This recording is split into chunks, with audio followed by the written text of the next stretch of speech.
Personne sait à l'avance si les actions vont monter ou descendre, aller de côté ou tourner en rond. Tu sais ce que c'est que la finance? Oui, la finance, c'est vendre, acheter... Non, ça n'a rien à voir. La finance, c'est du baratin, du bluff, de la poudre aux yeux. François Morin, est-ce que nous sommes à la veille d'une nouvelle crise financière qui va nous entraîner vers une spirale catastrophique? Alors évidemment, on peut penser que depuis 2007-2008, la dernière crise financière, les gouvernements, les États ont pris des mesures de régulation suffisantes, à travers notamment Bâle III, qui a évidemment exigé à ce que les plus grandes banques renforcent leurs assises financières à travers leurs fonds propres. Mais on peut penser aussi que ceci n'est pas suffisant parce que ces grandes banques ont des activités financières extrêmement développées qui ont été, en définitive, à l'origine de la crise financière, à travers une catégorie particulière de produits financiers qu'on appelle les produits dérivés. Et cette logique-là, elle reste, elle demeure. Et ce qui fait qu'aujourd'hui, on peut penser, malheureusement, étant donné le contexte international, que ces acteurs n'ont pas changé fondamentalement donc, de logique. Ce sont toujours des acteurs très spéculatifs, avec de surcroît une donnée supplémentaire qui est très inquiétante, qui est le surendettement des États par rapport à une période précédente. Ce surendettement, il est très lié à la crise financière, puisque les États ont été obligés finalement de s'endetter à la fois pour renflouer les banques, les recapitaliser, les nationaliser dans certains pays, et il a fallu surtout soutenir l'activité économique. Donc le résultat, c'est qu'on a des surendettements publics qui sont croissants aujourd'hui, qui sont toujours là, puisqu'il y a toujours des déficits, et ces grandes banques internationales, à travers leurs activités financières, peuvent spéculer contre les dettes publiques souveraines, ce qui est évidemment un paramètre très inquiétant, dans la mesure, encore une fois, où les États sont coincés d'une certaine façon par ces dettes publiques qui gonflent toujours plus, et ils sont coincés également parce qu'on ne peut pas souhaiter la faillite d'une de ces grandes banques, parce que la faillite de l'une d'entre elles peut entraîner un cataclysme mondial. Voilà, donc on est dans une situation, en quelque sorte, de cercle vicieux, où les grandes banques tiennent en quelque sorte en otage les États parce qu'elles ne peuvent pas faire faillite et elles savent qu'elles seront toujours soutenues par les États si elles devaient avoir des difficultés sérieuses sur le plan financier.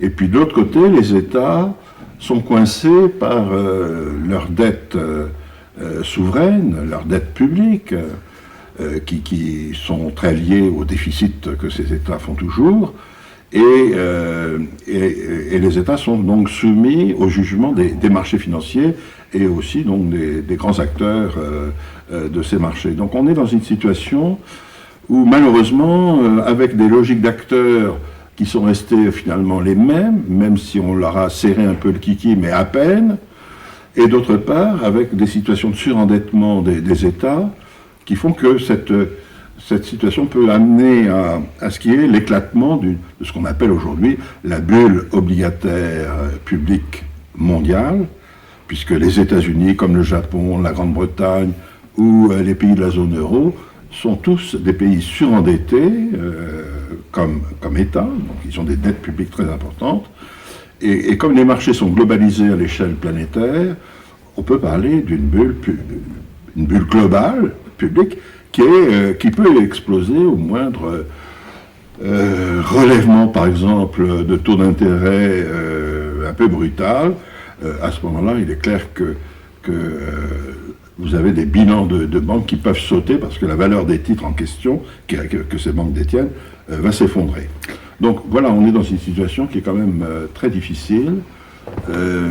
Et je crois qu'il faut vraiment imaginer aujourd'hui, sur un plan politique, un autre système monétaire et financier international. Et est-ce que vous avez des alternatives, hein, vous proposez des scénarios alternatifs?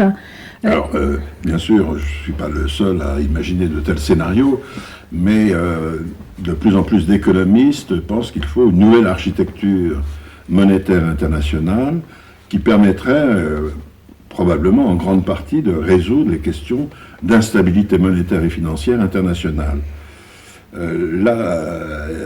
Cette architecture peut avoir plusieurs niveaux. Il y a l'architecture qui, d'abord, concerne en quelque sorte le sommet, c'est-à-dire, en fait, le niveau international.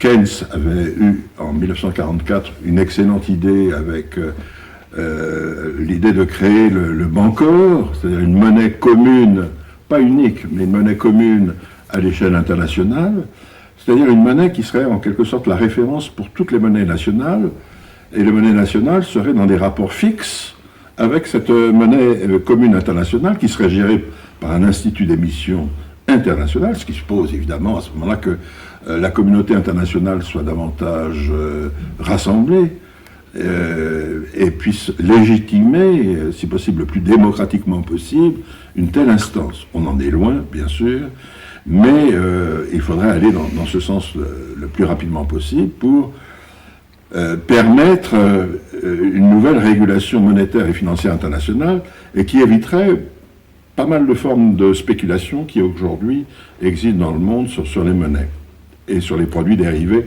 de ces monnaies. Donc ça, c'est le premier étage, en quelque sorte, auquel il faudrait songer, l'étage supérieur, en quelque sorte, mais on en est loin, vous le comprenez bien. Deuxième élément de cette architecture, c'est l'élément national. Aujourd'hui, ce qui est frappant pour les plus grands pays, c'est que les États ont perdu toute souveraineté monétaire. Les banques centrales sont indépendantes des États, donc la création monétaire échappe complètement aux États, et puis on s'aperçoit que les deux prix fondamentaux de la finance, les taux d'intérêt comme les taux de change, sont des prix de marché qui échappent évidemment à toute régulation étatique, et pourtant ce sont les deux prix fondamentaux de la monnaie. Eh bien, les États sont exclus, évidemment, par définition de cette gestion des deux prix fondamentaux de la monnaie, ce qui n'était pas du tout le cas il y a quelques décennies, pendant les 30 Glorieuses, où il y a eu une stabilité monétaire et financière internationale exemplaire. Et donc on voit bien que, en se dessaisissant de leur souveraineté monétaire, les États ont contribué finalement à ce que, aujourd'hui, les marchés financiers prennent la main, et dans ces marchés financiers, les plus grandes banques, puisque seules les banques d'abord peuvent créer de la monnaie scripturale pour les banques, de la monnaie centrale pour les banques centrales, mais dans cette création, encore une fois, les États sont complètement exclus. Ce qui provoque l'instabilité monétaire et financière actuelle, à cause, encore une fois, du fait que les marchés jouent un rôle essentiel dans la régulation, et que sur ces marchés, il y a beaucoup de spéculation, et même il peut y avoir des ententes collusives de la part des plus grands acteurs, et notamment des plus grandes banques systémiques.